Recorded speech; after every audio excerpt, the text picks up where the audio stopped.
on 3.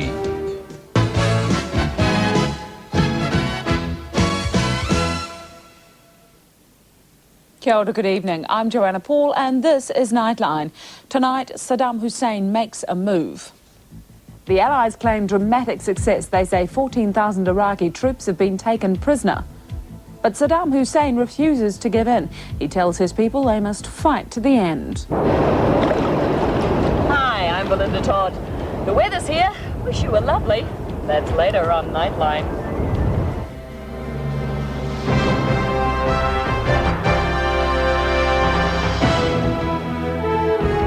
Thanks for joining us. The Iraqi Republican Guard is on the move tonight towards Allied troops in Kuwait and Iraq. Allied pilots returning from missions say about 80 enemy tanks are heading south. Meanwhile, Saudi radio is reporting tonight the American Marines have reached the outskirts of Kuwait City. The news has come at the beginning of day 2 of the ground war. Up till now, the Allies say they've met almost no resistance. Iraqi soldiers queuing to surrender. 12 hours into the ground assault, and Allied commanders were reporting the advance slowed only by the sheer number of prisoners they were taking. At this stage, casualties on both sides are said to be surprisingly light, but the Allies are expecting to meet stiffer resistance as they advance deeper into occupied Kuwait. I've been hit. Oh no. And then in my hand it was burning real bad, and I really couldn't, see my hand, and it was dark and I couldn't see my hand, so it's like, oh, my hand is gone.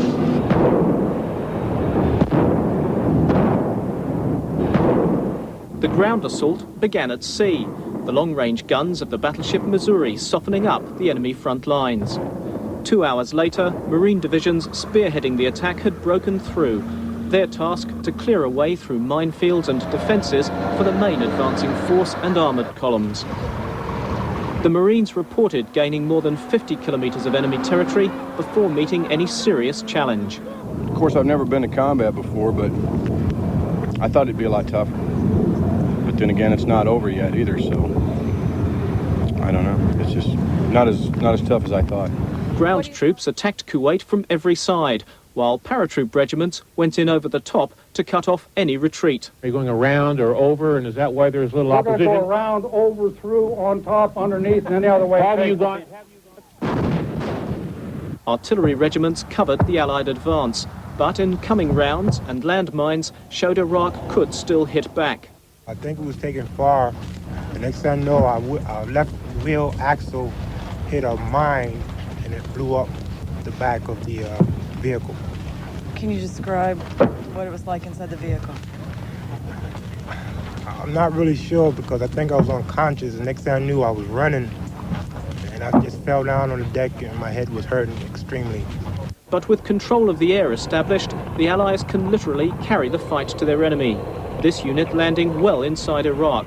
Others reported to have landed near Kuwait City itself. You moved into Iraq, right? Check. Fired your first round, right? Check. How you feel now? Terrible. I still want to go home. The opening hours of the ground war have clearly gone well for the Allies, and tomorrow is Kuwait's National Day. There is some talk of celebrating it inside the Kuwaiti capital itself. John Hale, 3 National News. US military sources in Saudi Arabia claim Allied troops took 14,000 Iraqis prisoner during the first day of the ground war. Many enemy troops are said to have surrendered. The Allies put their early success down to 2 simple tactics: speed and manoeuvrability. This is the moment American Marines crossed the no-man's land and entered Kuwait. The column of Marines were heading north towards Kuwait City along a track cleared through Iraqi minefields.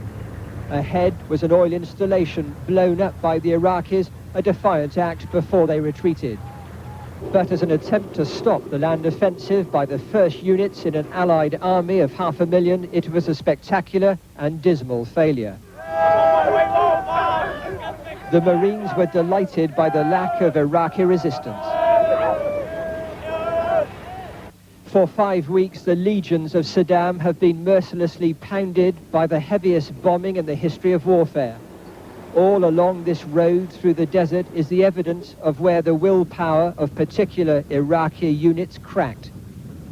By invasion and terror, the men from Baghdad and Basra had claimed Kuwait as the 19th province of Iraq. The ambitions of their dictator were halted on this road of Iraqi retreat. Among the military debris in the desert are the oil-filled trenches the Iraqis planned to set alight to stop advancing armour. By dawn this morning, Allied bombers had flown scores of sorties against Iraqi positions in occupied Kuwait. This was the scene at one Allied airbase in Saudi Arabia. Flying time from here to the nearest Iraqi targets is no more than 30 minutes. Looks like what I envisioned hell would look like. I hope I never have the opportunity to see firsthand, but the country of Kuwait is burning. Over 2,000 Allied tanks are on the move. The coalition forces say they've reached all of their first day objectives. There have been no reports of the Iraqis using chemical weapons. The Allies have once again achieved tactical surprise in the initial onslaught. Lacking air power of any kind, the Iraqis are fatally short of field intelligence. The belief is that in the next few days, the American Apache assault helicopter, never before used in war, will come into its own. An Apache crosses the border as Allied rocket launchers on the horizon bombard the Iraqis. This is an Apache attack on an Iraqi observation tower. Laser. Watch him. He's right off my nose.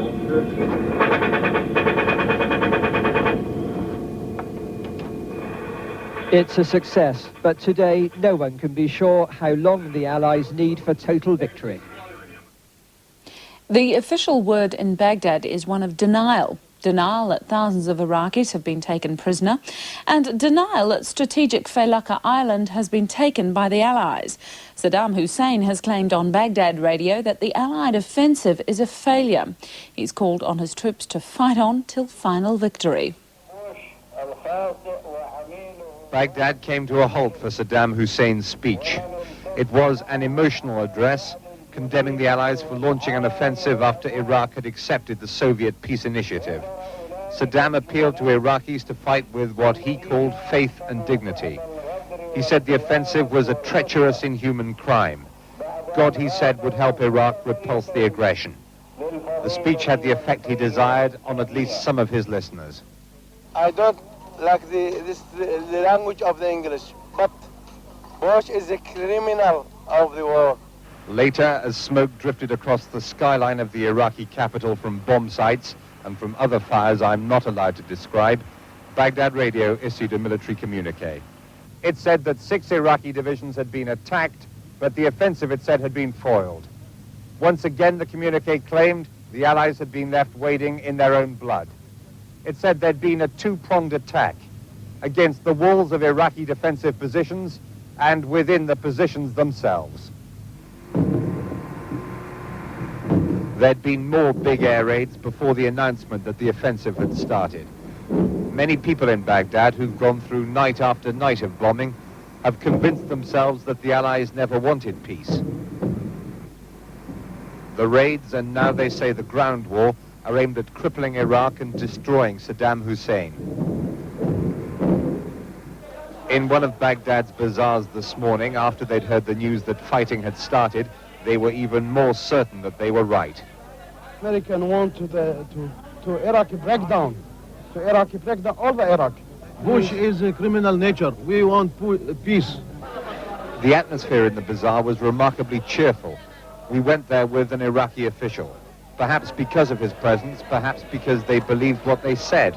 A number of people predicted quick success for Iraq. This man said he was listening to his radio for news of Iraqi victories. Baghdad already has a martyrs monument, which was built during the war. This is the old homestead area of Molesworth. I believe that's the old homestead there.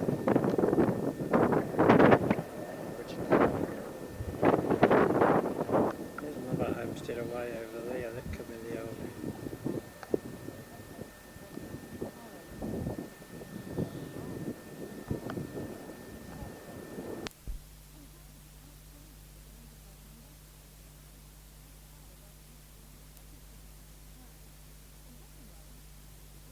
Well, couldn't wait.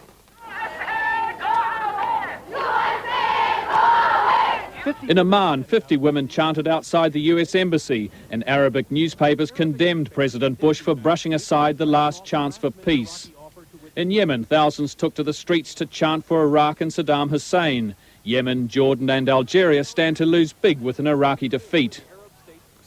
In Britain, John Major was keen to justify the quickness with which the Allies invaded. But the Soviets expressed deep disappointment at the huge escalation in the war. TASS, the Soviet news agency, said that American troops were rubbing their hands in expectation of crushing the Iraqis completely. In Tehran, the Iranian government publicly criticised the war while privately relishing the defeat of their nemesis, Saddam Hussein. In Israel, the government promised not to respond to more Scud attacks as long as the Allied forces were pushing into Iraq. And in Saudi Arabia, 50,000 Kuwaitis living in exile reacted to news of the invasion with joy and a grim desire for retribution. There's more to come on Nightline. Hardline communists line up against Boris Yeltsin. And sporting ties on the agenda as a South African diplomat prepares for talks in Wellington. She's barely holding on to life, but she wants to die and no one will let her. Michael Gross and Raquel Welsh, Has She the Right to Die? A film every woman should see. The Right to Die, 8:30 Tuesday, only on 3.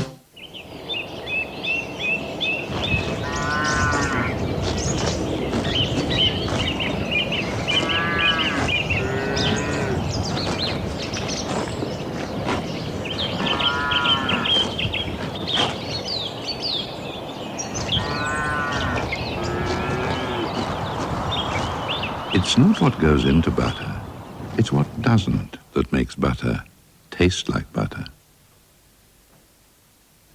How much maintenance is there with initial? No work to do on it. Maintenance free. Cement that went through a stage with drawing on walls with pencil and it just rubbed off. I'd never live in an ordinary house with, wallpaper and not natural timber. Hello, I'm Doug Field. This is what you get from sorting out beetroot. It never looks much, does it? But tell you what, cleaned and cooked and sliced, there's no taste like it. I have some prepared in the can here. You can serve it hot as a vegetable or cold in one of your salads. Remember when every hamburger you bought used to have a slice of beetroot in it? Now here's a great competition.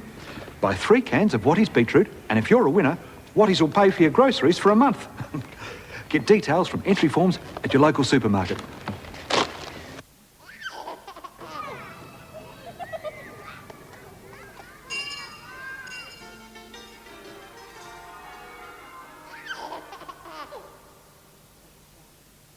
Be watching on Wednesday.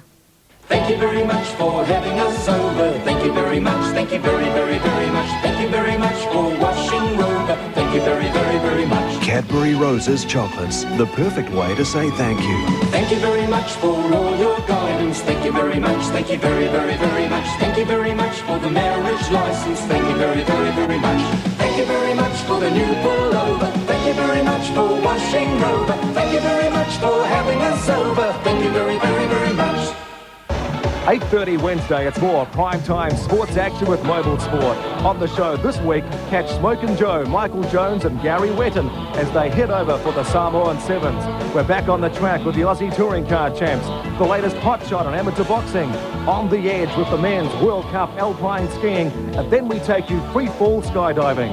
All this and more, primetime sports action, Mobile Sport, now at the new time of 8:30 Wednesday, only on 3. Sanctions, sporting ties and diplomacy will all be on the agenda tomorrow when South Africa's ambassador to Australia meets our Foreign Affairs Minister. The face-to-face talks represent a further thawing in relationships between the two countries, but not everyone's happy about it. Ambassador David Total is here to try and convince our government the television pictures we see of South Africa aren't the full story, that his country has changed for the better. We have made tremendous strides over the past 15 years towards a non-racial society. But Kiwis who've made their name protesting against apartheid aren't convinced and say we can't afford to resume full diplomatic ties. We spent 15 years campaigning to get the South African consulate thrown out of New Zealand, to get rid of South African representation, and we don't believe the government should have any dealings with any South African representatives unless they're representatives of a democratic, non-racial government. While many members of the National Caucus are openly pro-South African, the Prime Minister himself is wary of moving too fast on the issue, though the South Africans clearly expect improved relations with the new national government. I believe that the National Party has perhaps displayed more understanding of South African realities. The South Africans are promising full democracy and no apartheid by 1994. Whether or not that is achieved, they're also promising a tough game of rugby now that the Commonwealth is moving to resume sporting contacts. Rugby playing South Africans and spectators are probably convinced that they will blow the All Blacks off the field the first time that those contests are resumed. Sean Plunkett, 3 National News. The military leaders who've seized power in Thailand have promised to set up a new civilian government within a week. The army says a civilian prime minister will run the country until a general election can be held. In tonight's Other World News, the leader of the Russian Federation, Boris Yeltsin, is locking horns with hardline communists after he called for the resignation of President Gorbachev. Tens of thousands of Russians marched on the Kremlin today to support the man who called Gorbachev a dictator. Conservative communist deputies are enraged by Yeltsin's call for a Republican government. The hardliners are expected to demand Yeltsin's resignation as chairman of the Russian parliament at an emergency session next month. A holiday tour of the Antarctic went tragically wrong when a chartered plane skidded off the end of a runway and ended up submerged in the Beagle Channel separating Argentina and Chile. Officials have confirmed that 20 Americans died in the crash, another 17 were injured. And in the United States, a skyscraper with inadequate sprinklers has become a deadly inferno. 3 firefighters died when they ran out of oxygen in the dense smoke. Another 12 were injured. Water had to be pumped from adjoining skyscrapers to douse the blaze, which burned for 19 hours before being brought under control. And here at home, Andrew Jones made Kiwi cricket history for the second time this summer, with an unbeaten century in the second test against Sri Lanka today. Already this summer, Jones has shared in a world batting record and almost scored a double century. Today, he provided more of the same. That's beautifully timed. It'll go all the way to the fence. His 100 not out was his 3rd century in a row, and he's only the 3rd New Zealander to get a century in both innings of a test. Today, he was timing it to a T. And away goes Andrew Jones, gets his 100. A reflex catch topped off a great day for the Kiwis as Jones and his teammates moved one step closer to the test win. Tomorrow they need the other 9 Sri Lankan wickets, while if they're going to win, the visitors need another 309 runs. Eric Young, 3 National News. Ooh, it's going to be close. Shame you'll be out of town, but will you really miss it, Bea? Well, you know, in tropical paradises like this, cricket is not really top of my list. Never mind, Joe. Nightliners, how I spent my holiday looking for Jeffrey Palmer's present is coming up, along with Bill Ralston live from Wellington. And out of Africa, the rhythm of the drums. World music comes to town.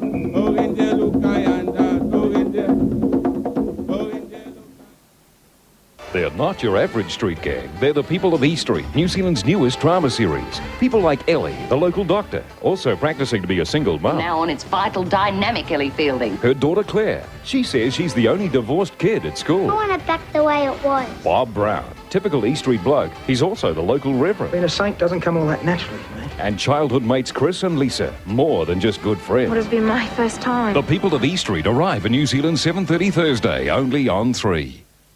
Oh, at McDonald's, we're having a party. Celebrating 15 years in New Zealand. And to thank you for your support over the years. Oh, every time you buy a Big Mac and fries, any size, we'll give you a McDonald's $1 back. So it's happy birthday to us, and many happy returns to you.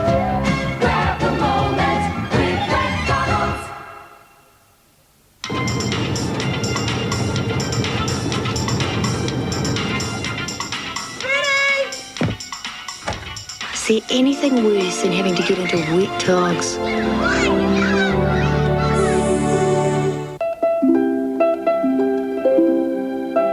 At Watties, we're rather proud of the way we make food. But when it comes to newborn babies, we simply can't compete with you and Mother Nature. But we can help with the next step. Because we've got together with some people who know a little bit about babies to produce Wattie's Plunket baby food. Because Wattie's means good food.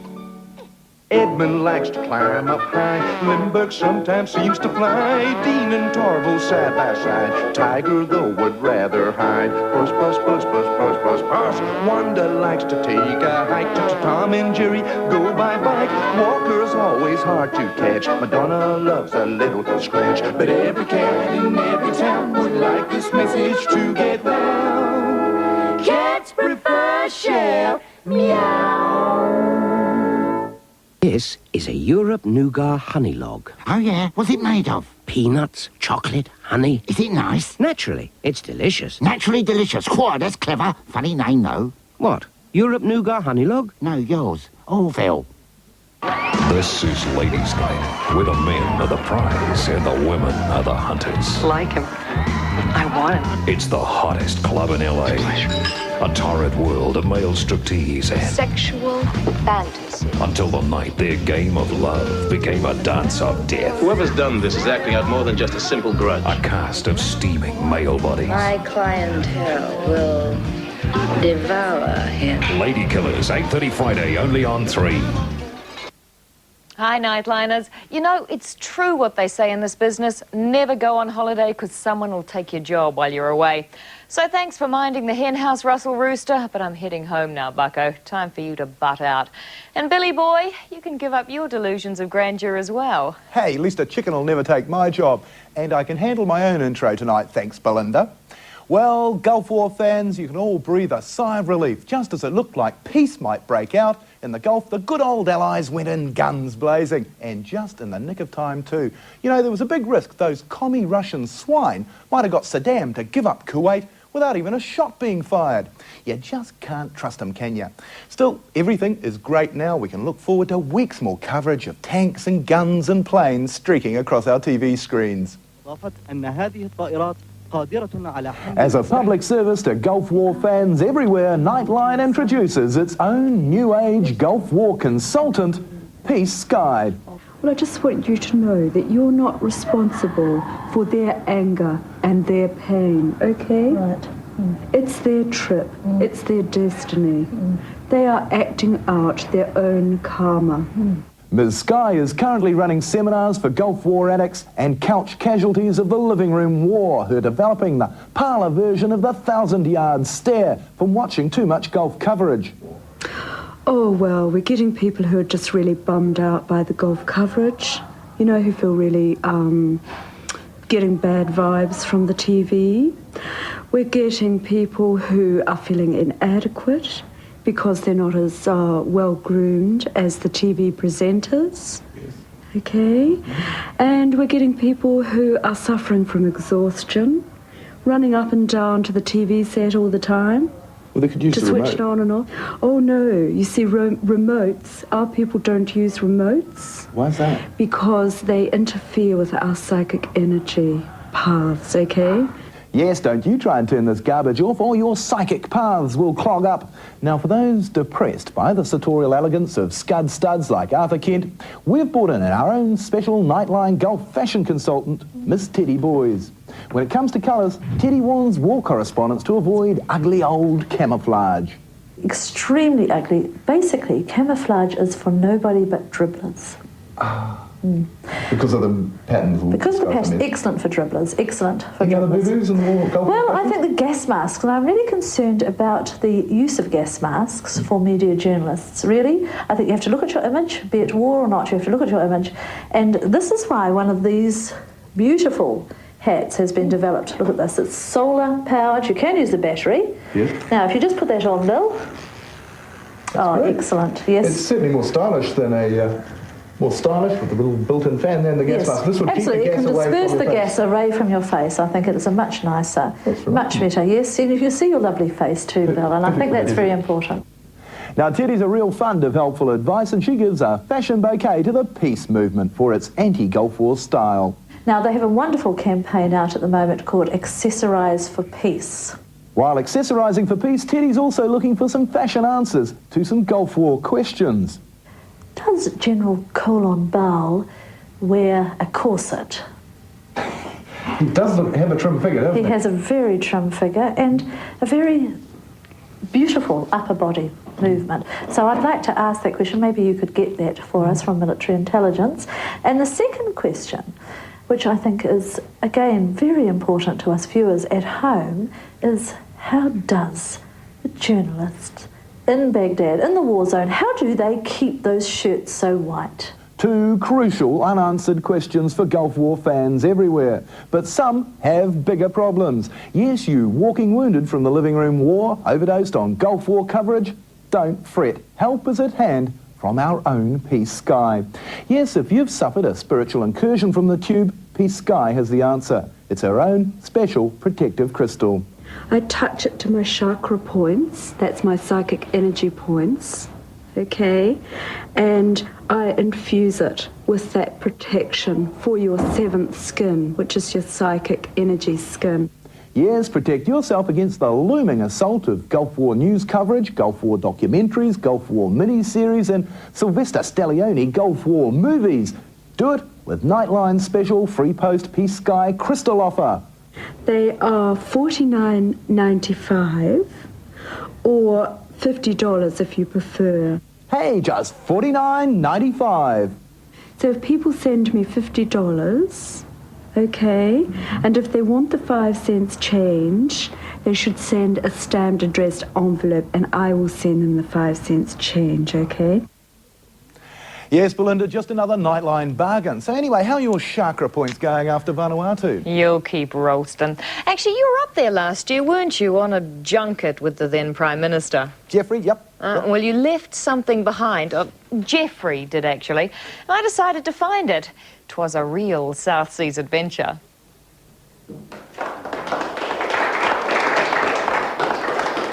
Let me describe it. It's a wakahuia, or a treasure box.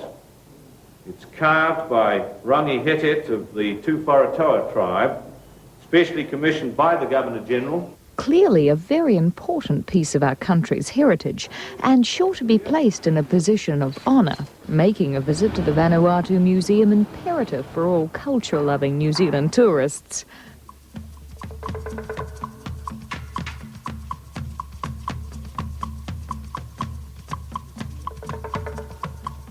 I sought it here. I sought it there.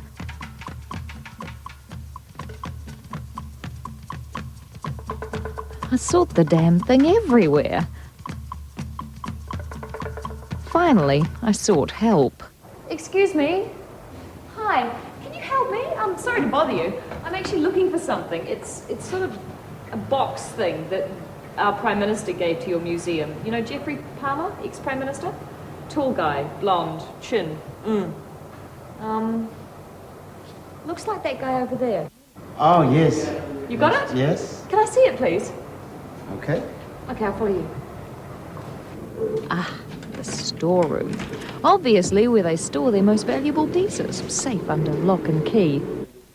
Well, I was right about the lock and key part.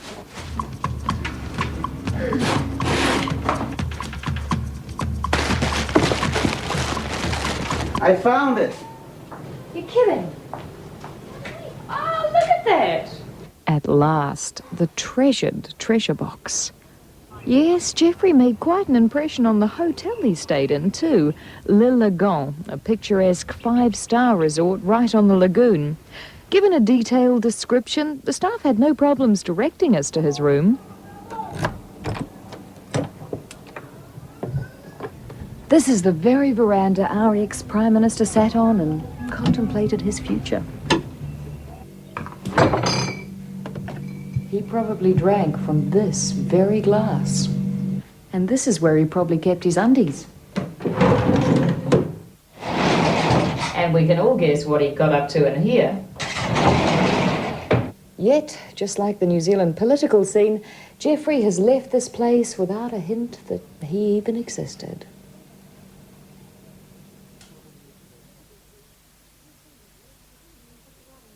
Now, remember the swirling mix of African and Polynesian rhythms woven by Delvanius Prime with his new record premiered on Nightline last week?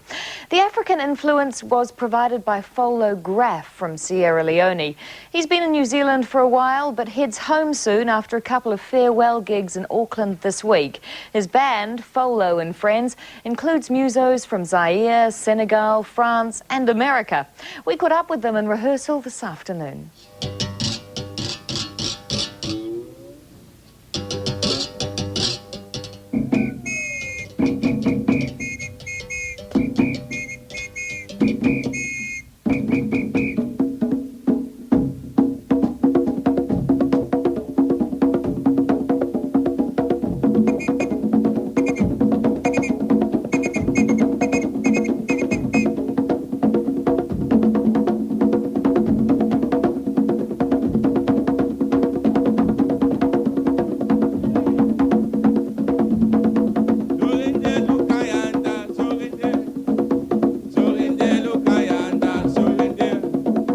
It comes from all over Africa.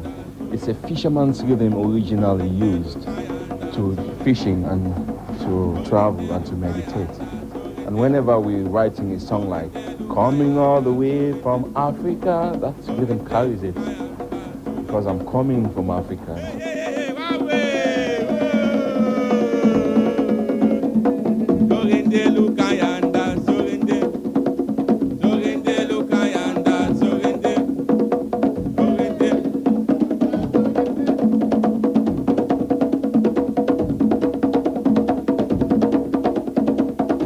I think if New Zealand has to produce any new or an original sort of music, they have to recognize the Maori feeling.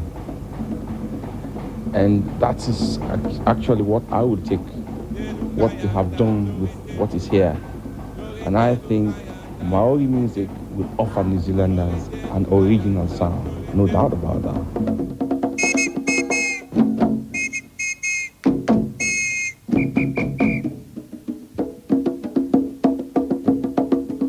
I very much support the Maori movement, and I'm a pacifist, as you know, I'm a peaceful loving man, and I talk about peace. But I really support the Maoris. So I found out that Aotearoa came from the Maori language, and I think it's a beautiful word. Africa, coming all the way from Africa. Coming all the way from Aotearoa. Coming all the way from Aotearoa. Oh, look, all that talk of home's made me a bit homesick. Vanuatu has been lovely, but I think it's time to go home. And I know, Joe, look, you're sitting there and it's kind of lonely with that big empty red chair and you've been stuck with these nasties like Bill and the rooster. Hi. At least you don't have any feathers, and for that I'm eternally grateful. Yep, it must have been tough there in paradise. Well, I thought of you constantly. We'll be back in a moment with tomorrow's weather.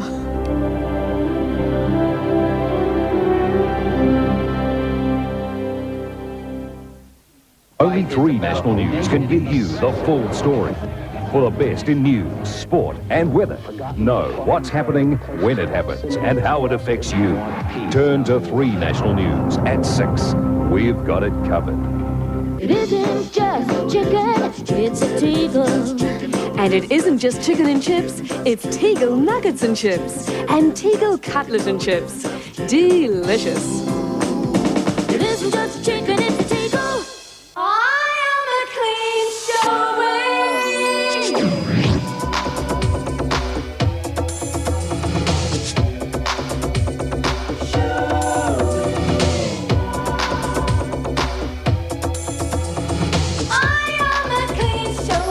Get the clean, fresh taste of McLean's with fluoride and calcium GP. It fights plaque and gives you strong, white teeth. I am a clean showing. Here is a country that can't be beat. It's on the faces of the people you made. It's in the way that we make each day a treat. It's in the ice cream that we all eat. Trumpet, you can't beat a trumpet. A waffle cone Smooth, creamy Tip Top ice cream, chocolate and nuts. That's Tip Top Trumpet. You can't beat a trumpet. You can't beat a trumpet. You can't beat a trumpet. You can't. For winning, you can't beat the 3 Great Grocery Game and Tip Top Ice Cream. Tip Top, New Zealand's favourite for 50 years. And you can also win big with these famous Tip Top family packs. The 3 Great Grocery Game. Play it today. Got to make a change before our water is all gone.